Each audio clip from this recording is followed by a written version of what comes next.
Programa 17. Los derechos sexuales y la salud.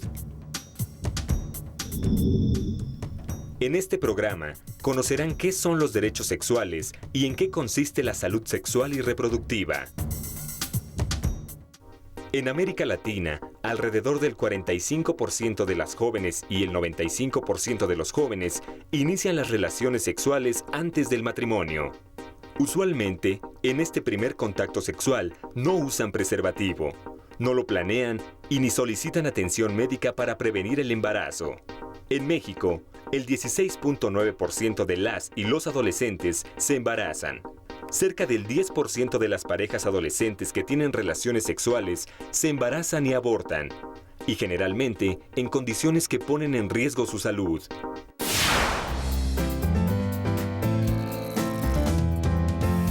Hola, bienvenidos a este espacio de diálogo y reflexión. Adolescentes sin morales. En este programa hablaremos de los derechos sexuales y reproductivos de las y los jóvenes, y para ello nos acompaña la antropóloga Gabriela Rodríguez Ramírez, directora de Afluentes AC, y el licenciado Namir Nava Mireles, asesor del Departamento de Promoción de la Salud Sexual del CENSIDA. Mi pregunta para los chicos es, ¿saben cuáles son sus derechos sexuales? Podría ser a gozar una sexualidad plena y placentera. Yo creo que un derecho muy importante que tenemos todos los jóvenes es tener un acceso total a los medios a los métodos anticonceptivos y de protección para no adquirir alguna enfermedad grave y evitar un embarazo no deseado. A decidir con quién voy a ejercer mi sexualidad o de qué forma o de tal manera. A decidir a qué edad, en qué momento o con qué persona, o también de su sexualidad. No importa lo que seas, tienes derecho a tener una sexualidad plena. Al conocimiento de usos anticonceptivos y también al conocimiento de cómo funciona mi cuerpo. ¿Cuándo y por qué surgen los derechos sexuales de los adolescentes? Gabriela. Pues yo diría que surgieron con la música en los 60s, con la música del rock, con los Beatles. ¿Saben quiénes son los Beatles ustedes? Bueno, está ahí, con los rockeros del mundo. Con eso surgieron porque son la primera vez que se habla desde la juventud, sale de la juventud el tema, diciendo la importancia de la expresión sexual. Entonces había un eslogan, porque había guerra, y es haz el amor y no la guerra. Entonces surgen en contra de la guerra y en favor del amor y de la libertad de los jóvenes. En los 60, yo diría. Ahora eso es la expresión cultural. Cuando las instituciones los reconocen, eso es bastante más tarde. Es apenas en los 90, en las Naciones Unidas. Namir, ¿cuándo y por qué surgen los derechos sexuales? Bueno, también viene desde esta parte de muchas personas que forman parte de las organizaciones civiles, en donde se decía, oiga, no es cierto eso de que nosotros venimos de la cigüeña, ¿no? Nos han creado ese cuento de que venimos de la cigüeña y pues no.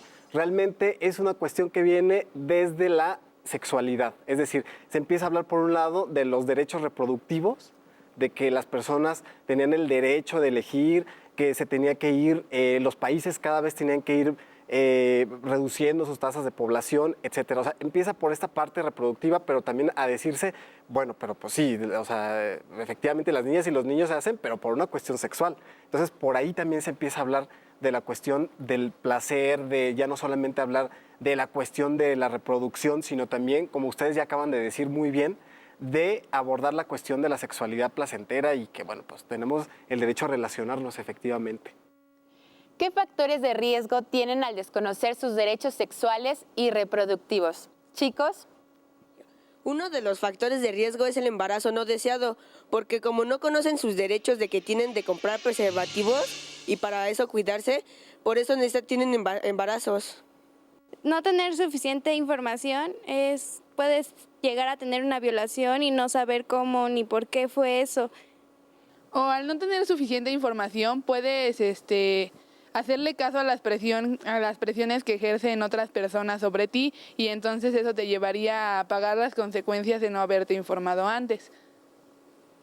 El abuso hacia nuestra persona sin saber, pues, que están abusando de nosotros. También de que cuando sufrimos una violación, no saber con quién acudir o cómo resolver ese problema. De acuerdo a datos proporcionados por el Grupo de Información en Reproducción Elegida, en América Latina, entre el 15 y 20% del total de los nacimientos es de madres adolescentes, de las cuales el 70% no lo planeó. ¿Qué consecuencias, además de un embarazo temprano, puede tener en la vida de los adolescentes el desconocer o no sus derechos sexuales y reproductivos? Gaby. Pues ya lo dijeron casi todo, estos alumnos son muy buenos, ¿eh? Sí, desde luego el embarazo, las infecciones, el abuso y la violación, o sea, la ignorancia te hace todos estos riesgos, ¿no? Yo agregaría, por ejemplo, la falta de respeto a tu opción sexual, la falta de respeto, que puede hacer muy infeliz a una persona que tiene una orientación diferente, por ejemplo, si su orientación no es heterosexual, si su orientación es homosexual, a veces se falta el respeto a esa persona, se le discrimina muchas veces.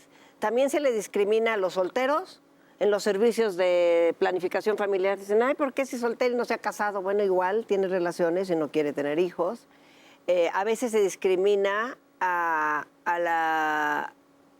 la gente por soltera, por estar enferma, por tener VIH, no le quieren dar un servicio o no le quieren dar trabajo, ¿no? Entonces, los derechos sexuales es protegerte, lo más importante lo dijeron, protegerse de un embarazo y de las infecciones y de los abusos y violaciones. Y lo segundo es protegerte y reconocer tu derecho a que eres igual y a que te tienen que respetar tu orientación sexual. Ese agregaría. Namir, ¿tu opinión? Sí, fíjense cómo hemos estado avanzando desde la parte individual, desde mi propio cuerpo, desde la decisión que tengo, después la capacidad que tengo para relacionarme con otras personas y, como ustedes han dicho, de cuidar mi cuerpo de sufrir una violación y demás. Y yo también agregaría después, fíjense, la parte de democracia. Cómo ya después de que a partir de nuestro cuerpo hemos decidido, entonces ya somos después seres capaces de ir racionalizando sobre otros asuntos e irnos involucrando en otros aspectos que tienen que ver desde nuestro cuerpo hasta nuestra salud reproductiva, demás. De esta manera, a lo mejor muchos chavos ya se han metido, se han incluido a otras organizaciones civiles que han estado ya pues impulsando estos temas para que el gobierno reconozca, o si de repente consideran los organismos civiles o la gente civil común y corriente que de repente el gobierno le hace falta como apretar la tuerca en un asunto, pues bueno, ya fíjense cómo estamos pasando de lo individual después a lo colectivo, es decir, a abogar por los derechos de muchas otras personas, de muchos otros jóvenes y otras jóvenes. ¿Cómo pueden hacerse responsables del ejercicio de su sexualidad? Bueno, eligiendo con quién y, por ejemplo, a qué edad y de qué manera, porque si me amo a mí, voy a procurar mi bienestar para poder amar a la otra persona. Bueno, actuar con conciencia y saber cuáles podrían ser los riesgos que se corren. Yo digo que informándote, ¿no? Porque te tienes que respetar a ti mismo para poder querer a las personas y también poder prevenir una enfermedad y pues es que todo saliera bien, ¿no? Según el Centro Nacional para la Prevención y el Control de SIDA, más del 50% de los contagios por el virus ocurren entre los 10 y 24 años de edad, cifras realmente alarmantes. ¿Cuáles son las acciones que instituciones, profesores, padres de familia y sociedad en general deben llevar a cabo para que los y las adolescentes sean responsables de su sexualidad? Namir. Bueno, yo creo que el principal es hablar el tema de la sexualidad, porque es un tema que por muchos años ha dado miedo. Nos han dicho que si nos salen los pelos en la mano, que si nos volvemos locos, que si se nos va el cerebro, que bueno, etcétera, una serie de mitos. Entonces yo creo que la principal estrategia es empezar a hablar del tema de la sexualidad, es decir, hablar a las cosas por su nombre, ¿no? Creo que ese es el principal reto que tiene que haber, y a partir de ahí, bueno, pues se van a ir dando ya los procesos de que nosotros vamos a conocer ya, por lo tanto, los derechos sexuales. Es decir, si en la escuela no tenemos abierto el tema de la sexualidad, pues ¿cómo vamos a hablar de derechos sexuales, por ejemplo, ¿no? Entonces es como el primer paso y que tiene que estar desde la casa, la escuela, las instituciones, todo el mundo. Gaby, ¿tú qué nos puedes decir? Pues a mí me queda claro, estamos aquí en una institución que es la Secretaría de Educación Pública, que está haciendo su trabajo. Sobre todo, quiero felicitar a la maestra de estos chicos, porque estos chicos saben cuáles son sus derechos y están muy bien informados. Entonces, yo creo que el papel de la Secretaría de Educación Pública es de los más importantes, porque es un espacio donde nos van a dar información científica, ahí es donde aprendemos el conocimiento de la ciencia en la escuela. Y como ya lo dijo mi compañero, en la familia nos cuesta luego más trabajo abordar este tema. Es muy importante hablarlo en casa. A veces, justamente porque lo hablan en la escuela, van a hablarlo en la casa. Ahorita que las oí hablar de cuándo van a saber cuándo iniciar sus relaciones sexuales, ¿no? Que ustedes tienen 15 años, ¿no? La mayoría va a empezar en los 16, no la mayoría, muchos van a empezar a los 16, otros a los 17. Ya a los 20, la mitad de ustedes van a haber tenido relación sexual, según dicen las estadísticas. Pero yo les diría un mensaje a los chavos. La primera relación sexual es más importante que su fiesta de 15 años. Hay que prepararla todavía con más cuidado. Fíjense, ese es el día muy importante para cualquiera. Hay que ver con quién, cuándo, en qué condiciones, cómo nos vamos a prevenir, pero que todo sea más bonito que mi fiesta de 15 años. Va a ser después, muy probablemente, ¿no? Pero ese es el mensaje que yo quisiera dejarles, que lo preparen, que lo hablen mucho, que sepan que la sexualidad es un campo maravilloso, sobre todo cuando uno puede hacerlo en una buena comunicación y ejerciendo todos tus derechos de la información, del respeto, de la prevención. Bueno, chicos, chicas, por hoy ha sido todo. Esto fue Adolescentes Inmorales. Agradecemos que nos haya acompañado Namir, Gabriela y a todos los chicos. Hasta la próxima.